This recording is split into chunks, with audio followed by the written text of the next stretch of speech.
High, কেমন আছো তোমরা সবাই? আমি সুমনা চলে এসেছি নতুন একটা মিনি ব্লগ নিয়ে। আজকে আমি অনেক দিন পরে একটা মিনি ব্লগ বানাতে চলেছি। অনেক দিন ধরেই অনেক ভিডিও আমি আপলোড করি, কিন্তু মিনি ব্লগটা আর করা হয় না। তো ভাবলাম আজকে একটু প্রপারলি বা ছোট ছোট ক্লিপ নেওয়ার চেষ্টা করব ভিডিওর জন্য। তো আজ ছিল আমার এক্সাম, তো আমি তাড়াতাড়ি করে স্নান করে ইউনিফর্ম পরে আমি চুল টুল বেঁধে নিয়ে পুরো রেডি হয়ে নিলাম। আর আমার ফেসে এটা হচ্ছে আমি ক্রিম ইউজ করছি, সানস্ক্রিন।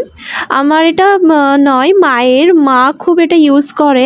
আমি তো তেমন মুখে কিছুই মাখি না, তবে ভাবলাম বাইরে এত রোদ, সানস্ক্রিন একটা মাখা ভীষণই প্রয়োজন আমাদের স্কিনের জন্য।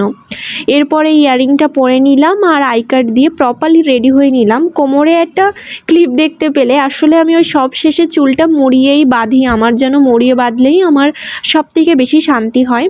এরপরে আমি রেডি হয়ে পুরো খেয়ে নিলাম। খাবার খেয়ে আমি চলে গেলাম আমার ফ্রেন্ডের বাড়িতে। সেখান থেকে তার সাথেই চলে গেলাম কলেজে স্কুটি করে। এরপরে আমি হচ্ছে একটু কলেজের চারপাশে একটু হাঁটছিলাম, কারণ একটু পরে আমাদের এক্সাম শুরু হবে। এখন আমি বেশ কিছুক্ষণ আগে এসেছি। আমি সবসময় একটু আগে যাওয়ারই চেষ্টা করি এক্সামের দিনগুলোতে। তো এরপরে সোজা বাড়ি চলে এসে আমি হচ্ছে ড্রেস ছেড়ে তাড়াতাড়ি করে ভাত খেয়ে নিয়েছিলাম। এক্সামের পরে আর ভিডিও করা হয়নি, কারণ এত রোদ, এত গরম, আর আমার শরীরটাও ভালো লাগছিল না। তো সোজা বাড়িতে এসেই ভিডিও করেছিলাম। তো আজকের ভিডিওটা এই পর্যন্তই। Bye bye.